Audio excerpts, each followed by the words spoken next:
Hola, soy Edith Abbott y les voy a hablar un poco acerca de mi vida. Nací un 26 de septiembre de 1876 en Grand Island, Nebraska, hija de pioneros. Me han inculcado valores como la justicia y la igualdad social.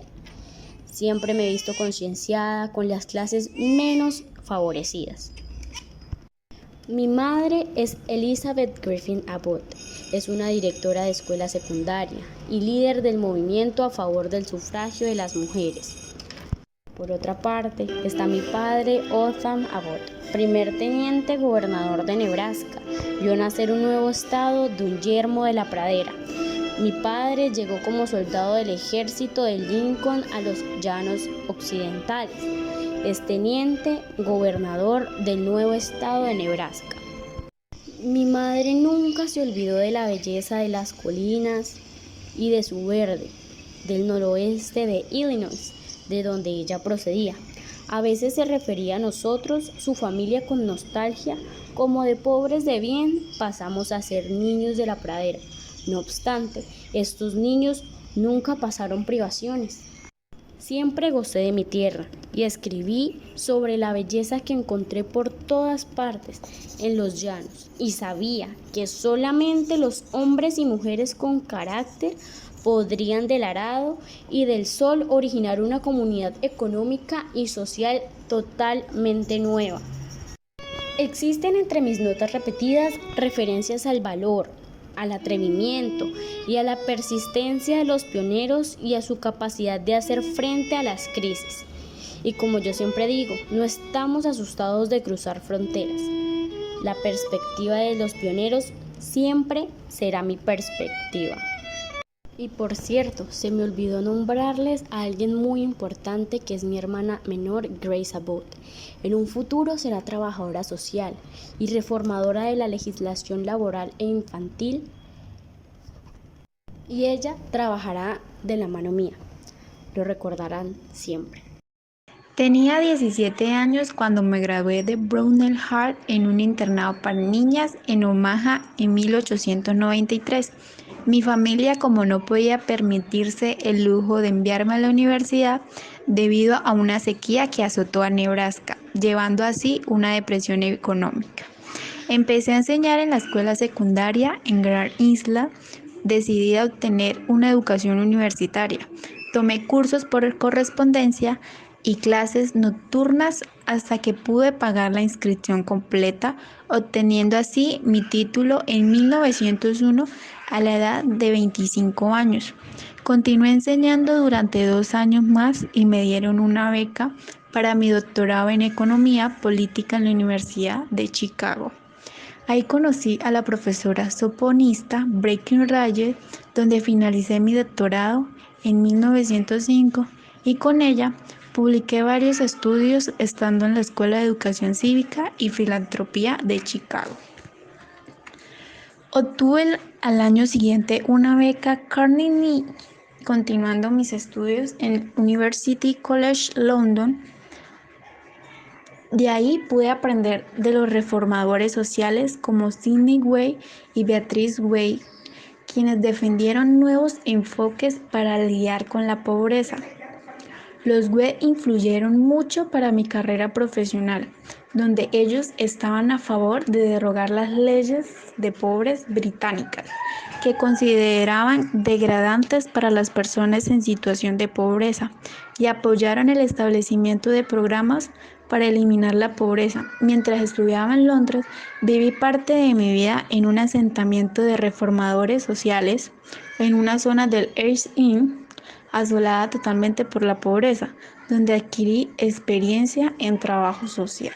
Cabe decir que en mi época había una actitud en donde se decía que la suerte de cada hombre se veía básicamente como el resultado de sus propios actos, de los que debía asumir las consecuencias. Así, la pobreza se relacionaba en gran medida con la pereza y la incompetencia. El único remedio para erradicarlo era el trabajo duro. Con mi experiencia, me pude dar cuenta de algo fundamental.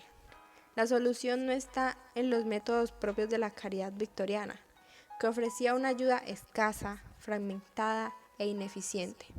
Esto atraía más indigentes a barrios ya sin empleo y demasiado miserables, sino que era el transformar radicalmente los bajos estándares de educación de los pobres, sus condiciones sanitarias y sus posibilidades de acceso a viviendas dignas. Y para llevar a cabo una labor de este tipo, era preciso antes de nada contar con suficiente información, observar y diseccionar los hechos. Trabajé en la Escuela de Ciencias Políticas y Filantropía de Chicago desde 1908, mucho antes de que esta misma tuviese entidad. De igual manera, contribuí a la fusión de la escuela en la Universidad de Chicago. Eso fue en 1924, convirtiéndome en la primer mujer decana de cualquier escuela en los Estados Unidos. Allí, tuve como principal objetivo acentuar la importancia de nuestra disciplina, involucrando la enseñanza convencional al trabajo social y la necesidad de incluir todas aquellas experiencias de campo en el proceso de entrenamiento. Otro de mis aportes es la redacción de la Ley de Seguridad Social en 1935. La finalidad de esta ley era el sostenimiento de un estado de bienestar. Por otra parte, debo confesar que tengo una gran pasión por la estadística y las técnicas avanzadas de muestreo.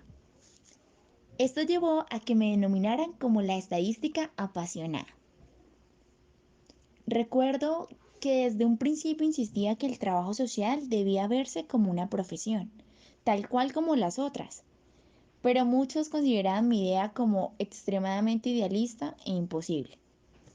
Para mí, el estudiante de trabajo social puede ser administrador de un gran servicio social público, es decir, no solamente el estudio de casos, ¿sí?, sino entender conceptos legales, estar al tanto de las implicaciones sociales, de los problemas médicos, de todas aquellas investigaciones sociales y, por supuesto, de la administración social como tal.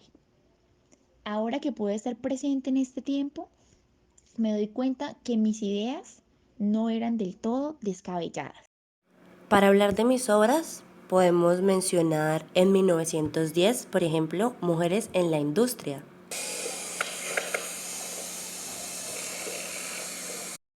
Este libro analiza salarios, la historia laboral y la mantención de las causas sociales en su investigación. Para escribir esto me inspiré en el historial de compensación de las mujeres en la fuerza del trabajo y colaboré con Breckinridge, quien por cierto hizo un gran aporte para la legalidad y el estatus económico de este libro, que a su vez fue un hito en la economía feminista. Podemos pasar al año 1912 con El niño delincuente y su hogar. De hecho, este también fue un trabajo colaborativo con Breckinridge, que trata de la corte y su relación con las familias y con los hogares de donde provienen delincuentes o posibles delincuentes. Por último, vamos a hablar del año 1915, donde fue publicado El verdadero problema de la cárcel.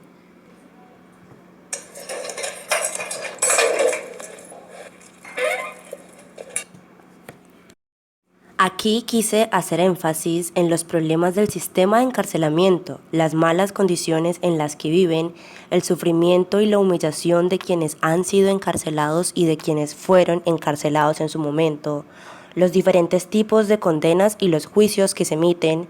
Quise realmente definir los problemas sociales asociados con el encarcelamiento y con las personas que han salido de la cárcel.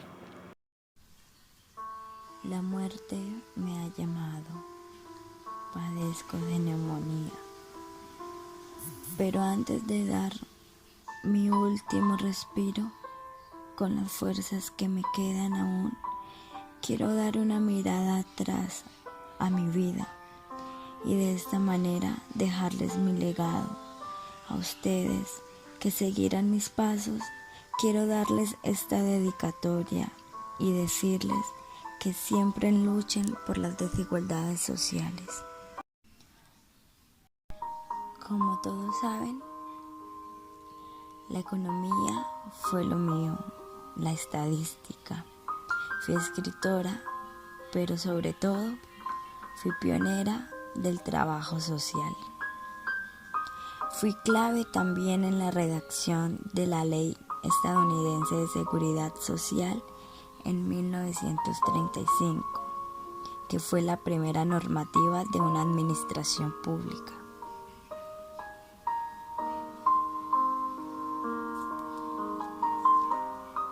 Escribí más de 100 investigaciones sobre las cuales las mujeres en la industria, el delincuente infantil y el hogar, y el verdadero problema en la cárcel. Fui experta en temas de inmigración. Siempre resalté la importancia de la administración del bienestar social. Y fui la primer mujer en sentarme en la Corte Suprema del Estado de California. Fue un gran honor representar a las mujeres. Cuando me eligieron como presidenta de la Conferencia Nacional del Trabajo Social y la Asociación Americana de las Escuelas del Trabajo Social, fue uno de los mayores logros a lo largo de mi vida. Lo recuerdo con tanta nostalgia, tantos años prósperos, pero también difíciles, porque llegar ahí no fue fácil. Mi defensa con el sufragismo, la lucha contra el racismo y la contribución que hice en las reformas sociales, por esto me han llegado a contemplar como una de las figuras más importantes del trabajo social. Y ahora, en 1952, he vuelto a mi ciudad natal, Nebraska, Estados Unidos, donde cuento los minutos para morir en paz. Soy Edith Abbott y nací el 26 de septiembre del año de 1876 en Grand Island, Nebraska. ¿De dónde procedía? 1924, convirtiéndome en la primer mujer decana de cualquier escuela en los Estados Unidos.